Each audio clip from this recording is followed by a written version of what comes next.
Okay dear students, अब हम एक बहुत ही इंपॉर्टेंट टर्म की बात करने वाले हैं, शायद फिजिक्स का one of the most important terms, that is momentum. Momentum. तो स्टूडेंट्स सबसे पहले हम देखेंगे मोमेंटम क्या होता है। तो मोमेंटम को जनरली स्टूडेंट्स पी सिंबल से डिनोट किया जाता है और उसका फॉर्मूला होता है मास इनटू वेलोसिटी।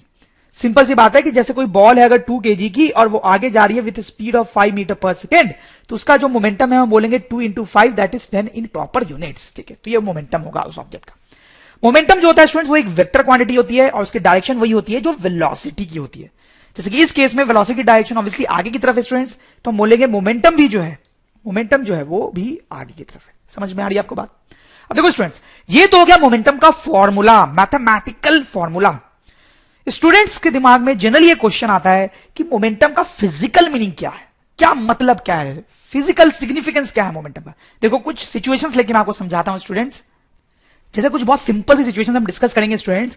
जैसे आप देखो दो बहुत ही भारी ट्रक है हमारे पास, 100 kg की बहुत ही भारी ट्रक है या कार है। एक 2 के स्पीड से आगे जा रही है और एक 5 मीटर पर सेकंड की स्पीड से आगे जा रही है। ठीक है, बहुत तेजी से आगे जा रही है। तो बताओ किसको रोकना आसान होगा? तो दोनों को रोकना डिफिकल्ट है, बट फिर भी किसको रोकना ज्यादा डिफिकल्ट होगा? किसको रोकना ज्यादा डिफिकल्ट होगा?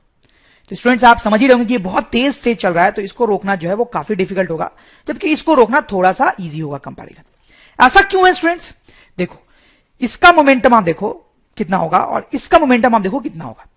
क्लियरली आप स्टूडेंट्स देख सकते हो कि इसका मोमेंटम जो है वो काफी ज्यादा है, जबकि इसका जो मोमेंटम है वो थोड़ा कम है। तो इसको रोकना इसलिए डिफिकल्ट है स्टूडेंट्स क्योंकि इसका मोमेंटम बहुत ज्यादा है। तो जिन चीजों का मोमेंटम ज्यादा होता है ना स्टूडेंट्स, जिन चीजों का मोमेंटम ज्यादा होता है उनको रोकना बहुत डिफिकल्ट हो जाता है, बहुत मुश्किल हो जाता है। जैसे देखो कुछ और सिचुएशंस देखते हैं। यहां पे 100 kg का ये ट्रक है, 2 के स्पीड से आगे जा रहा है। ये 10 kg का ट्रक है या छोटी सी कोई व्हीकल है जो 2 मीटर पर सेकंड की स्पीड से आगे जा रही है। दोनों सेम स्पीड से आगे जा रही है स्टूडेंट्स, दोनों सेम स्पीड से आगे जा रही है, बराबर स्पीड से, लेकिन ये बहुत भारी भरकम है, ये हल्का है, हल्का। ठीक, तो आप बताओ अब किसको रोकना डिफिकल्ट होगा? क्लियरली स्टूडेंट्स आप समझ रहे होंगे, इसको रोकना डिफिकल्ट होगा, इसको रोकना आसान होगा।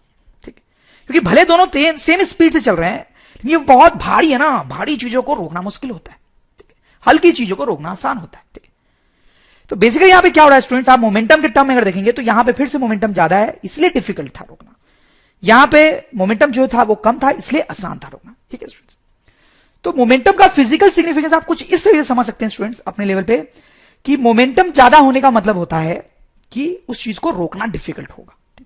क्या तो उस ऑब्जेक्ट का मास ज्यादा हो या वेलोसिटी ज्यादा हो, इन दोनों ही केस में ऑब्जेक्ट को रोकना डिफिकल्ट हो जाता है क्योंकि उसका मोमेंटम ज्यादा हो जाता है। जैसे देखो एक बुलेट देखते हैं स्टूडेंट्स, बुलेट बहुत छोटा होता है, उसका मास कम होता है, बहुत छोटा सा होता है, लेकिन उसकी वेलोसिटी जो होती है वो काफी ज्यादा होती है ना, बहुत ज्यादा। एक बुलेट को रोक सकते हो क्या आप? नहीं, एक बुलेट को रोकना तो बहुत ही मुश्किल होता है, तो किसी भी चीज को चीर के निकल जाती है। क्यों स्टूडेंट्स? क्योंकि वेलोसिटी ज्यादा होने के कारण उसका मोमेंटम बहुत ज्यादा हो जाता है, मोमेंटम बहुत ज्यादा हो जाता है, इसलिए very difficult to stop, difficult to stop, इसको रोकना बहुत ही डिफिकल्ट हो जाता है। तो थोड़ी थोड़ी आपको फील आ रही होगी स्टूडेंट्स कि मोमेंटम का क्या फिजिकल मीनिंग है।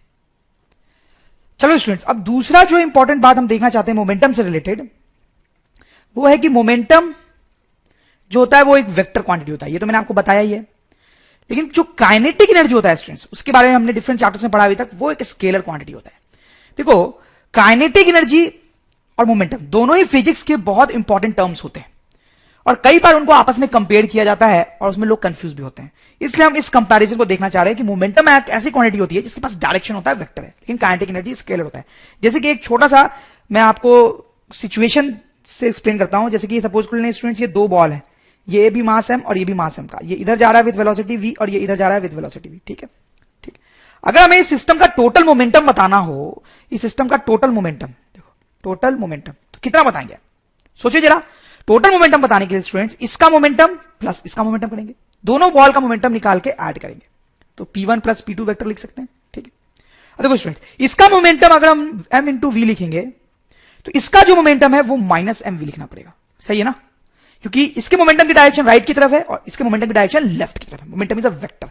ठीक, तो नेट मोमेंटम हमारा जीरो आ जाएगा students, it's very important, net momentum zero आ जाएगा। ठीक, क्यों? क्योंकि मोमेंटम वेक्टर क्वांटिटी है तो हम उसको वेक्टर की तरह ऐड करेंगे, डायरेक्शन कंसीडर करते हुए ऐड करेंगे।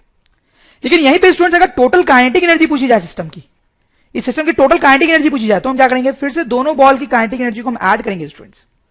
इसकी काइनेटिक एनर्जी को हम लिखेंगे हाफ एम वी स्क्वायर और इसकी काइनेटिक एनर्जी को भी हम लिखेंगे हाफ एम वी स्क्वायर, तो टोटल एनर्जी हो जाएगी हमारे पास एम वी स्क्वायर। ठीक है, ये जीरो नहीं होगी, तो काइनेटिक एनर्जी को ऐड करते टाइम हमने डायरेक्शन की बात नहीं की क्योंकि काइनेटिक एनर्जी जो है वो स्केलर है स्टूडेंट्स, ठीक है।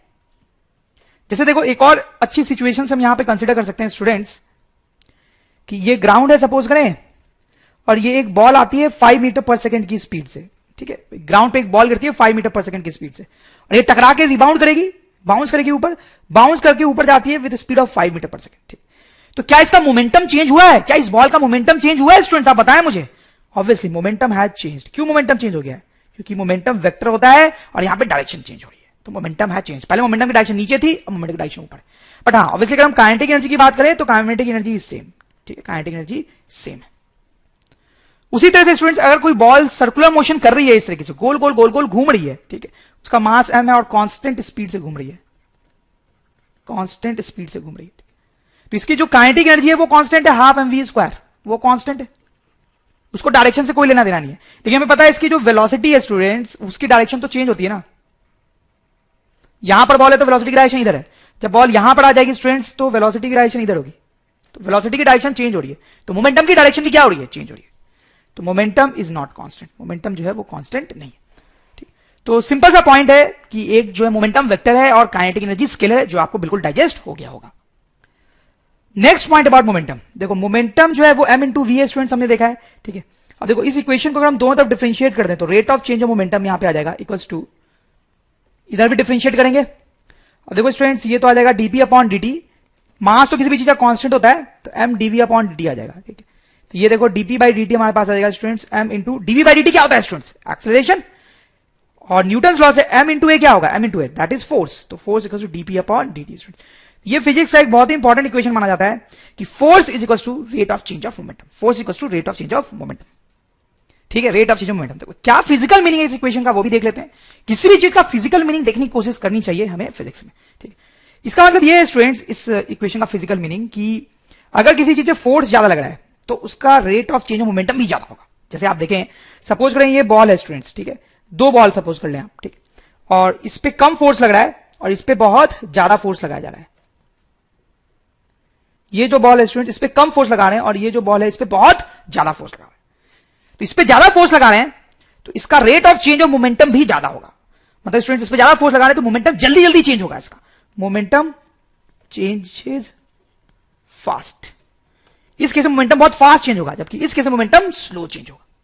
इसका मतलब यह कि ये बहुत जल्दी जल्दी स्पीड अप होगा, बहुत जल्दी जल्दी स्पीड अप होगा, और ये जो है धीरे धीरे धीरे धीरे धीरे धीरे स्पीड अप होगा, ठीक है। ज्यादा फोर्स लग रहा है मतलब rate of change of momentum ज्यादा होगा, मोमेंटम जल्दी जल्दी चेंज होगा, मतलब जल्दी जल्दी स्पीड अप होगा, जल्दी जल्दी भागेगा, और ये धीरे धीरे स्पीड अप होगा, जो कि लॉजिकल है स्टूडेंट्स, ठीक बात है। देखिए स्टूडेंट्स, फिजिक्स के हर क्वांटिटी का एक यूनिट होता है, तो आपको पता ही है।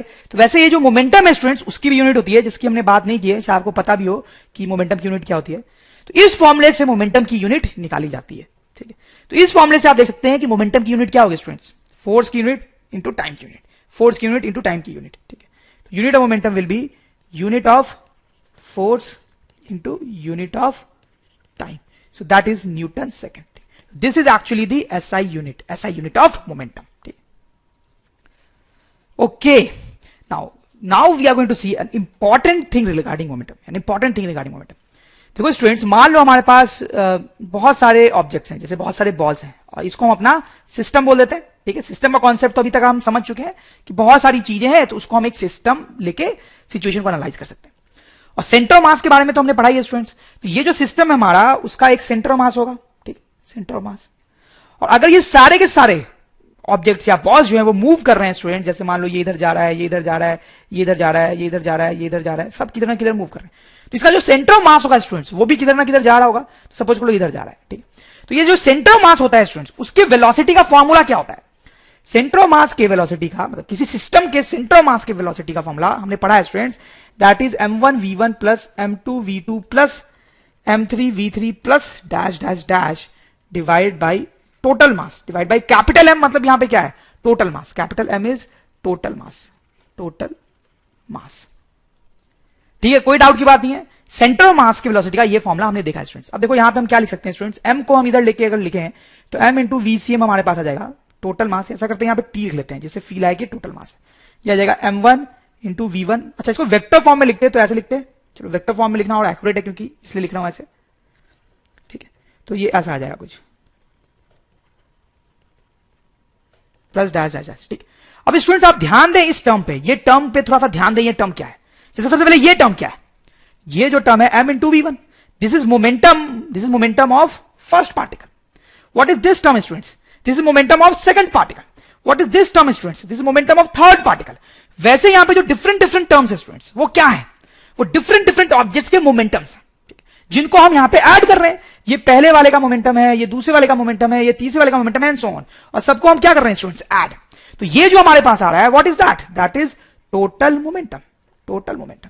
तो स्टूडेंट्स आप देखें यहां से वेरी इंटरेस्टिंगली हमारे पास क्या आ रहा है कि total momentum of the system is equals to total mass of the system into velocity of centre of mass. This is a very important equation, this is a very important equation जिसका हम कई जगह पे use करेंगे।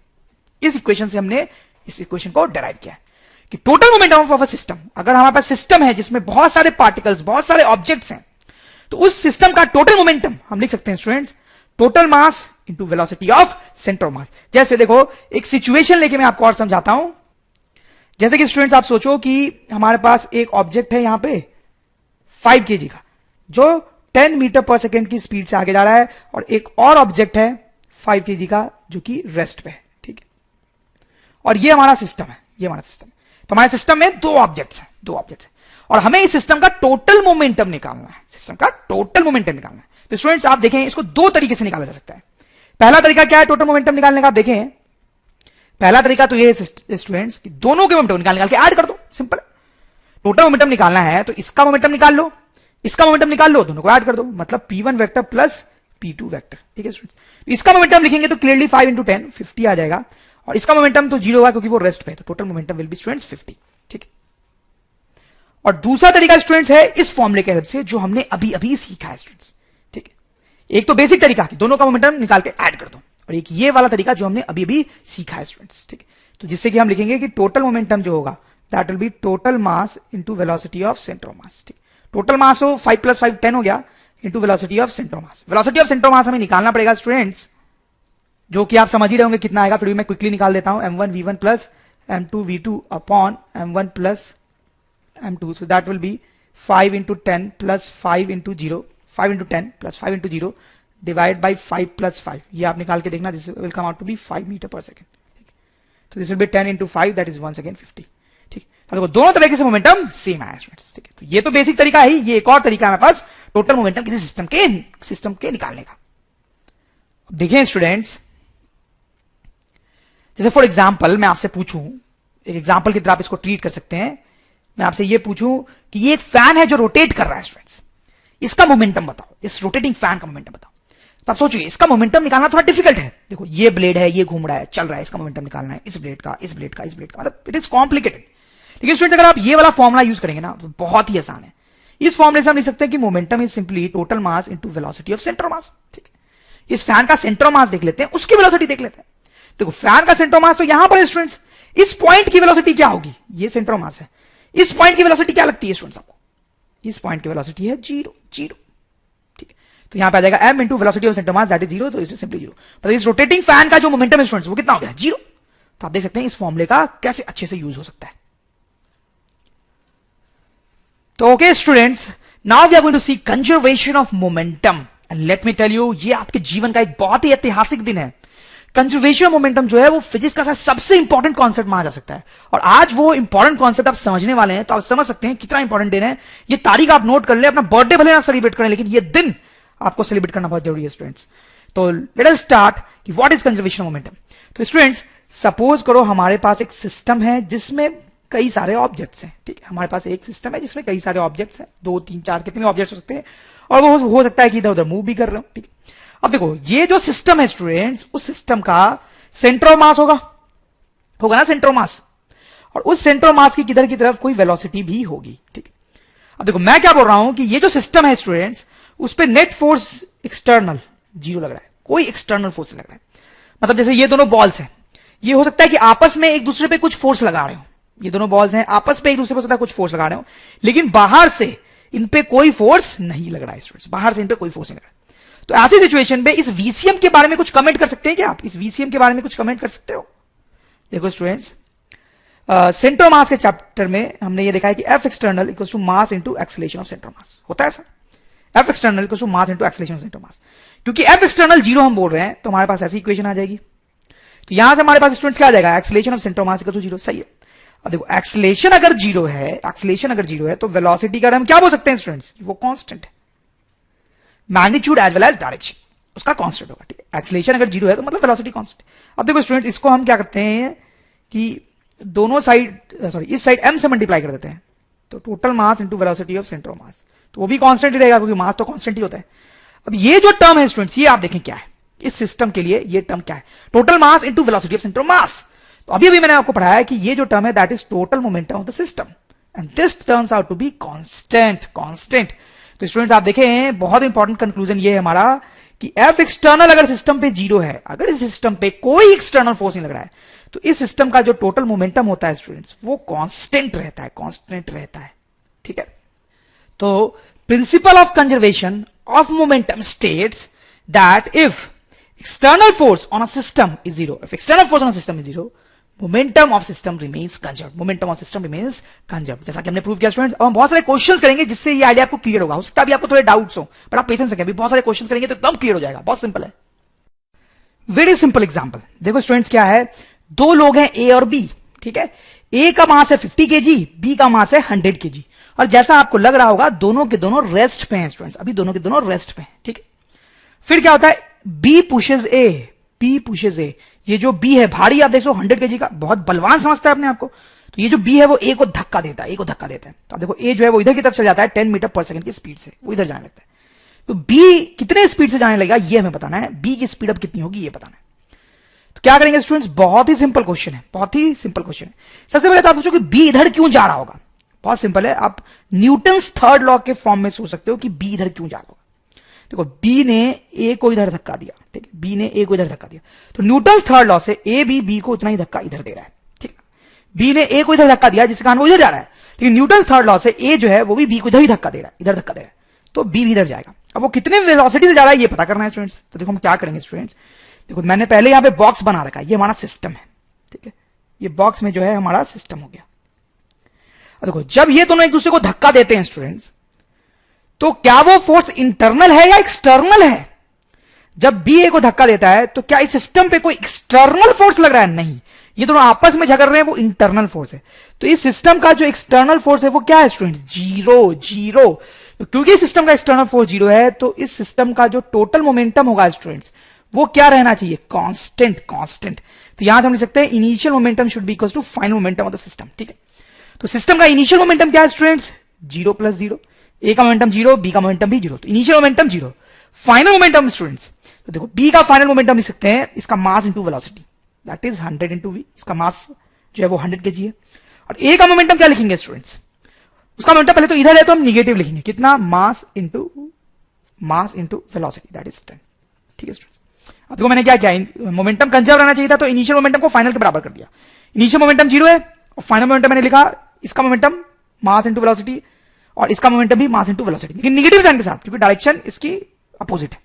तो यहां से देखो स्टूडेंट्स क्या आ जाएगा, 0 = 100v - 500, तो यहां से आ जाएगा 100v = 500, it means velocity is 500/100, so that is 5 metre per second, that's it. तो इसका मतलब स्टूडेंट्स की बी जो है इधर 5 मीटर पर सेकंड की स्पीड से आएगा।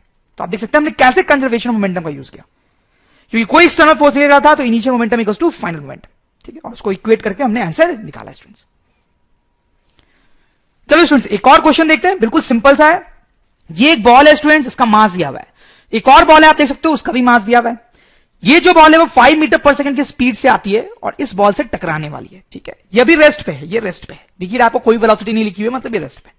ठीक है, ये आता है और इसे टकराएगा तो क्या होगा स्टूडेंट्स, टकराएगा तो इस बॉल को आगे धक्का देगा, तो ये बॉल जो आगे जाती है, कितनी स्पीड से आगे जाती है ये हमें बताना है, और टकराने के बाद इस बॉल की स्पीड 2 हो जाती है।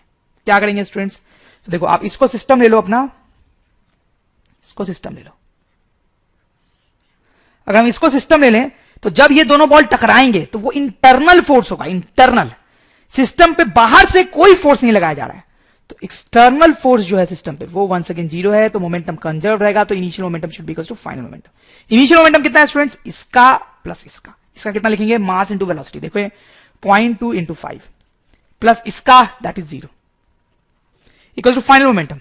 तो इसका final momentum students that is 0.2 into velocity that is 2, और इसका final momentum students that is 0.1 into we.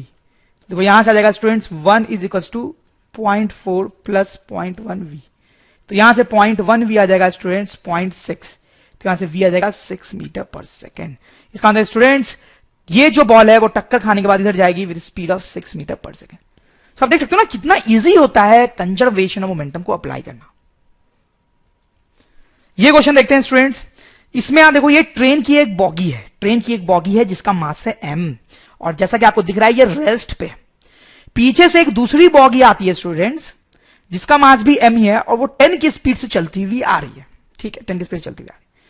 तो ये आपके से टकराएगी, बी से टकराएगी, टकरा के चिपक जाती है, उससे चिपक जाती है। अब ये दोनों कितने स्पीड से आगे जाएंगे ये हमें बताना है, ये दोनों आप कितने स्पीड से आगे जाएंगे हमें बताना है। तो स्टूडेंट देखो इसको हम अपना सिस्टम ले लेंगे, इन दोनों बग्गी को, ठीक है। तो जब ये दोनों टकरा रहे हैं तो इंटरनल फोर्स लग रहा है, एक दूसरे पे फोर्स लगा रहे हैं, बाहर से तो कोई इन पे कोई फोर्स लगा नहीं रहा है, तो एक्सटर्नल फोर्स क्या हो गया student 0। It means by conservation of momentum initial और फाइनल मोमेंटम सेम होना चाहिए। तो इनिशियल मोमेंटम कितना है सिस्टम का, देखो 10 into m, mass into velocity, plus this वो 0। फाइनल मोमेंटम इन दोनों का मिला के total mass 2m into velocity that is v0। तो स्टूडेंट्स आप देख सकते हैं v0 आ जाएगा हमारे पास m into 10 divide by 2m, so that is 5 metre per second, ठीक, यानी दोनों मिलकर 5 मीटर पर सेकेंड की स्पीड से आगे जाएंगे स्टूडेंट्स। बहुत इजी था, आप पहले ऐसे भी सोच सकते थे ओडेल की कि इसका मोमेंटम तो 10m था, ठीक है, और इसका तो 0 था, तो टोटल मोमेंटम 10m ही था। अब मास क्योंकि 2m हो गया है दोनों का मिला के, और दोनों साथ साथ ही जा रहे हैं, तो वेलोसिटी ऑब्वियसली जो वो आधी होनी थी 5, ताकि पहले का मोमेंटम और बाद का मोमेंटम सेम हो जाए।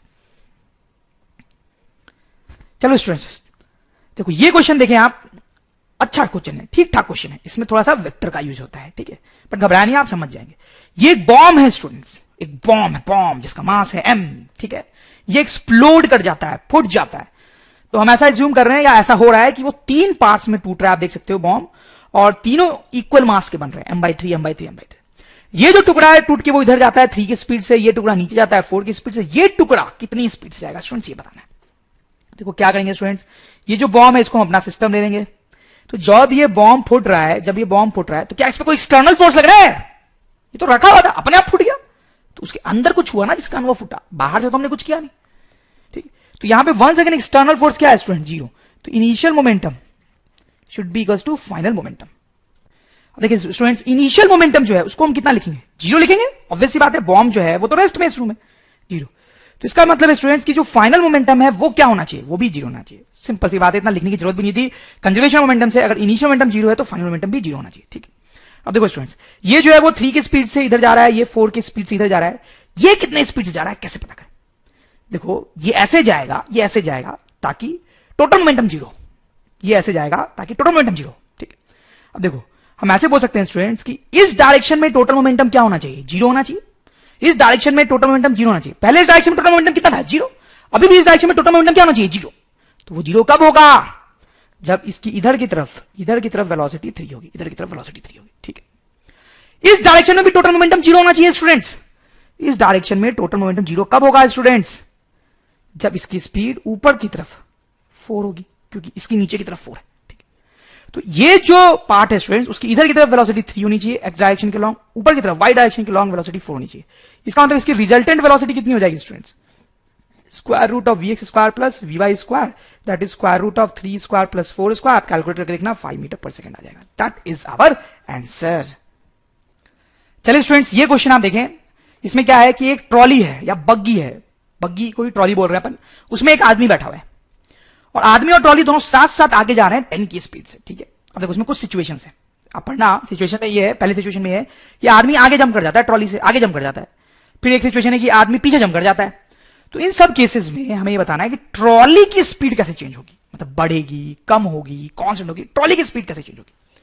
स्टूडेंट्स में कोई कैलकुलेशन नहीं है, दिमाग लगाना है बस। आप सोचो, आप सोचेंगे, आप मुझे आंसर बताएंगे। आई होप स्टूडेंट्स आपने सोचा होगा, पॉज करके सोचा होगा। अब मैं आपको बताता हूं। देखो इस क्वेश्चन को हम 2 तरीके से कर सकते हैं स्टूडेंट्स। एक मोमेंटम का यूज तो होगा ही एक तरीके में, क्योंकि मोमेंटम वाला चैप्टर पढ़ रहे हैं, बट उसके बिना भी कर सकते हैं और वो ज्यादा आसान भी है इनफैक्ट। देखो मैं आपको बताता हूं न्यूटन्स लॉ का यूज करके। देखो स्टूडेंट्स आप पहले अंदर बैठे थे, अब आप सोचो कि आप बाहर जंप कर गए। तो आप खुद सोच के देखो, आप फील लेके देखो कि आप अंदर बैठे हो, ठीक है, और ट्रॉली जो है वो आगे जा रही है आपके साथ साथ, आप अंदर बैठो। अगर आप आगे जंप कर रहे हो तो पैर से आप ट्रॉली को पीछे धक्के दोगे। आप आगे जंप कर रहे हो तो पैर से आपको ट्रॉली को पीछे धक्का देना पड़ेगा। ठीक है, तो ट्रॉली जा तो आगे रही है, आपने पैर से इसको पीछे धक्का दिया तो क्या होगा, इसकी स्पीड जो है वो कम हो जाएगी, स्पीड कम हो जाएगी ट्रॉली की। ठीक है ना स्टूडेंट्स। अब देखो इसमें क्या है, सेकंड पार्ट में मैन जंप्स बैकवर्ड। इसमें क्या हो रहा है कि ट्रॉली और आदमी आगे जा रहे थे 10 की स्पीड से, अब जो आदमी है ना वो पीछे जंप कर गया, पीछे। अब स्टूडेंट्स आप सोचो कि आप बैठे हुए थे, आप पीछे जंप कर रहे हो, इधर की तरफ जंप कर रहे हो। अब आप इधर की तरफ जंप कर रहे हो ना स्टूडेंट्स, तो पैर से आप ट्रॉली पे इधर धक्का दे रहे होगे। सही है, आप इधर जंप कर रहे हो तो पैर से आप ट्रॉली पे इधर धक्का दे रहे हो, और ट्रॉली इधर ही जा रही है, आप भी इधर ही धक्का दे रहे हो, तो क्या होगा, स्पीड बढ़ जाएगी स्टूडेंट्स। ठीक, तो आंसर यही है हमारा। पहले केस में स्पीड कम हो रही है, दूसरे में बग्गी की स्पीड बढ़ रही है। अब देखो यहां पे हमने मोमेंटम का कोई यूज नहीं किया, मोमेंटम से भी सॉल्व कर सकते हैं क्वेश्चन को। देखो क्या करेंगे मोमेंटम के लिए स्टूडेंट्स, इसको हम अपना सिस्टम लेंगे। ठीक है, और इस सिस्टम में क्या हो रहा है कि आदमी और ट्रॉली दोनों 10 की स्पीड से आगे जा रहे हैं। ठीक है, अब देखो आप ये सिचुएशन कंसीडर करो कि आदमी जो है वो आगे कूद चुका है। ठीक है, तो ये हमारा सिस्टम है, आदमी प्लस ट्रॉली हमारे सिस्टम में। तो सबसे पहले तो आप ये समझ ही रहे होंगे कि आदमी जब जंप कर रहा है तो कोई एक्सटर्नल फोर्स नहीं लग रहा है सिस्टम पे। आदमी और ट्रॉली आपस में एक दूसरे पे फोर्स लगा रहे हैं, एक दूसरे पे आपस में फोर्स लगा रहे हैं, एक्सटर्नल फोर्स तो लग नहीं रहा है। एक्सटर्नल फोर्स नहीं लग रहा है तो इनिशियल मोमेंटम और फाइनल मोमेंटम सेम रहना चाहिए। ठीक है, इनिशियल फाइनल मोमेंटम सेम रहना चाहिए। ठीक है, अब देखो स्टूडेंट्स, इसका मतलब है कि जो मोमेंटम पहले था वही बाद में रहेगा, बाद।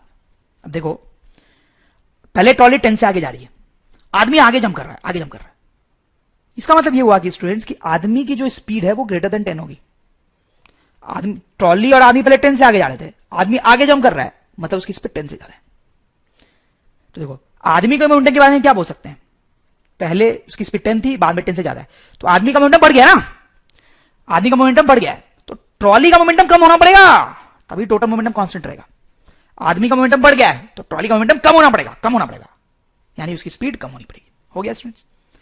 उसी तरीके से आप इसमें भी सोच सकते हैं, जब आदमी पीछे जंप करता है, देखो इसमें मैं बना रहा हूं, तो ये हमारा ट्रॉली है और आदमी जो है वो पीछे जंप कर गया। ठीक है स्टूडेंट्स, आदमी पीछे जंप कर गया, ये हमारा सिस्टम। फिर से कोई एक्सटर्नल फोर्स नहीं है तो इनिशियल और फाइनल मोमेंटम सेम होना चाहिए।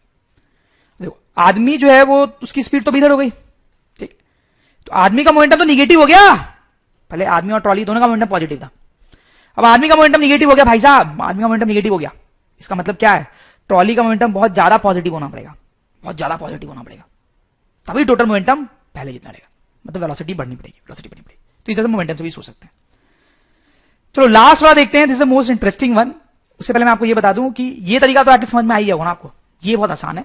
ठीक है, ये थोड़ा सा डिफिकल्ट है, इस पर ध्यान देने की जरूरत पड़ती है लोगों को, बट अगर आपको ये भी समझ में आ गया तो क्वेश्चन तो हुई है ना सॉल्व। ठीक है, man pushes a trolley sitting inside only, man pushes a trolley sitting inside only. Okay, तो यहां पे क्या हो रहा है कि आदमी अंदर बैठा हुआ है, पहले भी अंदर बैठा हुआ था, और दोनों साथ साथ आगे जा रहे हैं 10 की स्पीड से। अब आदमी क्या कर रहा है, ट्रॉली को पुश कर रहा है, ऐसे अंदर से ट्रॉली को धक्का दे रहा है, अब बताना है कि ये ट्रॉली की स्पीड को क्या होगा, समझ रहे हो ना, ट्रॉली के अंदर बैठा हुआ है और धक्का दे रहा है उसको। अब बताना है कि ट्रॉली की स्पीड क्या होगा, क्या लगता है क्वेश्चन। देखो आदमी जब धक्का दे रहा है अंदर, तो क्या वो कोई एक्सटर्नल फोर्स लगा रहा है सिस्टम पे, नहीं, वो तो इंटरनल फोर्स है। एक्सटर्नल फोर्स क्या है, जीरो, कोई एक्सटर्नल फोर्स नहीं है। तो जो मोमेंटम पहले था वही मोमेंटम बाद में रहेगा, ठीक है, तो पहले जो स्पीड थी 10, वही स्पीड 10 अभी भी रहेगी। इस केस में कोई स्पीड का चेंज नहीं होगा स्टूडेंट्स। ठीक है, क्योंकि एक्सटर्नल फोर्स जीरो है, अभी भी अंदर से फोर्स लगा रहे हैं तो एक्सटर्नल फोर्स वही लगा रहे हैं, तो इनिशियल और फाइनल मोमेंटम सेम होना चाहिए। ठीक है, तो इनिशियल वेलोसिटी 10 है तो फाइनल भी 10 ही रहेगी। Okay, moving to this question. देखिए इसमें क्या हो रहा है, this is a good question. ठीक है, this is a good question. इसमें क्या देखो स्टूडेंट्स, पढ़ते हैं, चलो क्वेश्चन को पढ़ते हैं। Man starts walking on plank. अच्छा देखो, पहले ये आदमी को देखो आप, जिसका मास है 100 केजी, बहुत मोटा आदमी है, 100 केजी मास है उसका, वो एक प्लैंक पे खड़ा है जिसका मास है 50 KG. Man starts walking on the Planck, तो आदमी जब है आगे की तरफ चलने लगता है प्लैंक पे, पहले रेस्ट पे था, प्लैंक और आदमी दोनों रेस्ट पे थे, अब आदमी जो है वो आगे की तरफ चलने लगता है। Man starts walking on plank with relative velocity of 10 metre per second, relative velocity of 10 metre per second.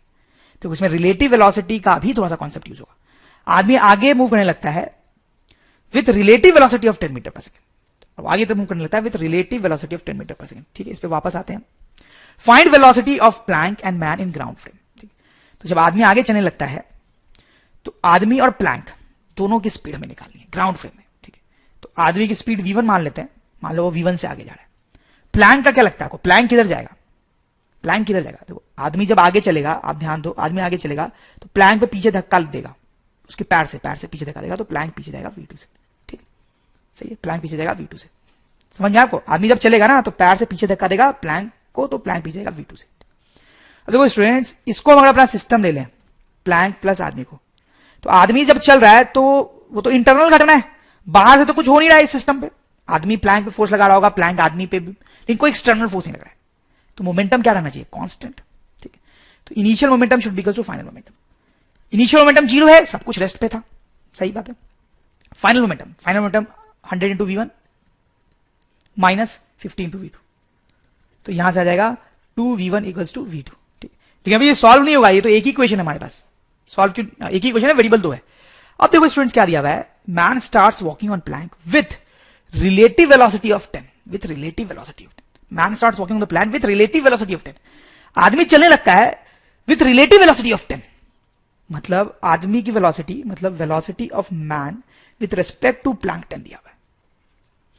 Man starts walking on the plank with relative velocity of 10, velocity of man with respect to plank 10 दिया हुआ है। ठीक है, ठीक है, यहां पर velocity of man with respect to plank को क्या लिख सकते हैं स्टूडेंट्स, v1 प्लस v2। आदमी आगे जा रहा है, प्लैंक पीछे जा रहा है, दैट इज इक्वल टू 10। ये हमारी दूसरी इक्वेशन हो गई। अब आप देख सकते हो, ये हमारी इक्वेशन 1, ये हमारी इक्वेशन 2, इन दोनों को हम सॉल्व करेंगे तो will get v1 and v2, that will be our answer. तो कई बार मोमेंटम वाले चैप्टर के कुछ ऐसे क्वेश्चंस होते हैं जिसमें थोड़ा सा रिलेटिव मोशन भी यूज होता है स्टूडेंट्स। ठीक है, ओके गाइस, देखो इस क्वेश्चन के हेल्प से मैं आपको एक छोटा सा पॉइंट समझाना चाहता हूं, जिसमें क्वेश्चन सॉल्व करने में कई बार कंफ्यूजन हो जाता है, कई बार कंफ्यूजन हो जाता है। और कई सारे जो बुक्स हैं जो आप पढ़ेंगे एक्चुअली, जिसे क्वेश्चंस लोग करते हैं जनरली, उनमें इस तरह के क्वेश्चंस मिलते हैं। तो क्या है स्टूडेंट्स, ये एक इंडियन आर्मी का टैंक है, टैंक ये रॉकेट फायर करता है, रॉकेट देखो इसके अंदर एक छोटा सा रॉकेट है। ये जो पूरा टैंक है अपने रॉकेट के साथ आगे जा रहा है with an initial speed of 2। ठीक है, इनिशियल स्पीड ऑफ 2। देखिए क्वेश्चन में क्या लिखा हुआ है, the tank of total mass 110 kg, इस टैंक का टोटल मास है 110 kg, is moving with speed of 2 metre per second, वो आगे जा रहा है with speed of 2 metre per second. It fires a rocket of mass 10 kg। अच्छा, ये एक रॉकेट फायर कर रहा है जिसका मास है 10 kg, मतलब बचा हुआ जो पार्ट है उसका मास 100 हो जाएगा, टोटल मास 110 है। It fires a rocket of mass 10 kg with relative velocity of 10 with itself, with relative velocity of 10 with itself. Please note, क्या इस रॉकेट की वेलोसिटी 10 है स्टूडेंट्स? नहीं, ग्राउंड फ्रेम में इसकी वेलोसिटी 10 नहीं है। इसकी वेलोसिटी अगर हम v1 ले लें और इसकी वेलोसिटी v2 ले लें, तो ये जो 10 दिया हुआ है वो क्या है, रिलेटिव वेलोसिटी ऑफ 10। तो बेसिकली हमें क्या दिया हुआ है students, velocity of rocket with respect to tank is 10, this is important. ठीक, यानी कि velocity of rocket minus velocity of tank is 10। Velocity of rocket को हमने v1 ले लिया, माइनस वेलोसिटी ऑफ टैंक इसको v2 ले लिया, दिस इज इक्वल टू 10। ठीक, करना क्या है, फाइंड वेलोसिटी ऑफ रॉकेट, ये v1 निकालना है, ये v1। आप समझ रहे हो स्टूडेंट्स, पहली गलती तो यहां पे ये होती है कि इसकी वेलोसिटी 10 नहीं दी हुई है, इसकी वेलोसिटी टैंक के फ्रेम में दी हुई है, तो ऐसी इक्वेशन हमारे पास बनेगी पहले। अब देखो यहां पे स्टूडेंट्स एक और कंफ्यूजन का पॉइंट होता है, जैसे ये चीज हमने लिखी, ये चीज लिखी, अब देखो यहां ये ठीक है, ये भी ठीक है। अब ये जो स्टेप है उसमें लोग कंफ्यूज हो जाते हैं। देखो वेलोसिटी ऑफ टैंक की जब बात होती है, टैंक की, देखो यहां पे वेलोसिटी ऑफ टैंक की बात जब होती है, तो देखो टैंक की इनिशियल वेलोसिटी 2 है और फाइनल वेलोसिटी कुछ v2 है जो हमें अभी पता नहीं है। तो स्टूडेंट्स को ये कंफ्यूजन हो जाता है कि यहां पे इनिशियल वेलोसिटी 2 रखी जाए या फाइनल वेलोसिटी v2 रखी जाए।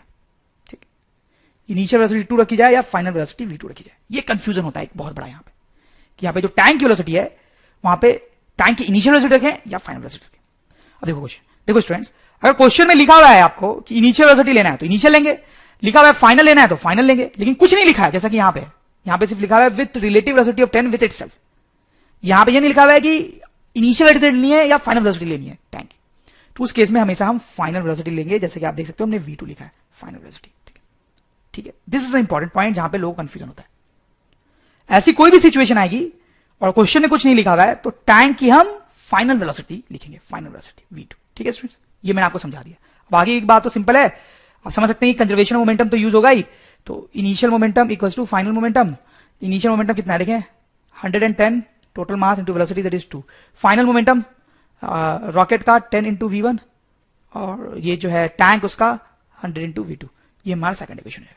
अब देखिए दो इक्वेशन है, दो वेरिएबल है, क्वेश्चन को सॉल्व कर लेंगे स्टूडेंट। ठीक है, मेन चीज जो थी वो तो मैंने आपको पहले ही समझा दिया इस क्वेश्चन में।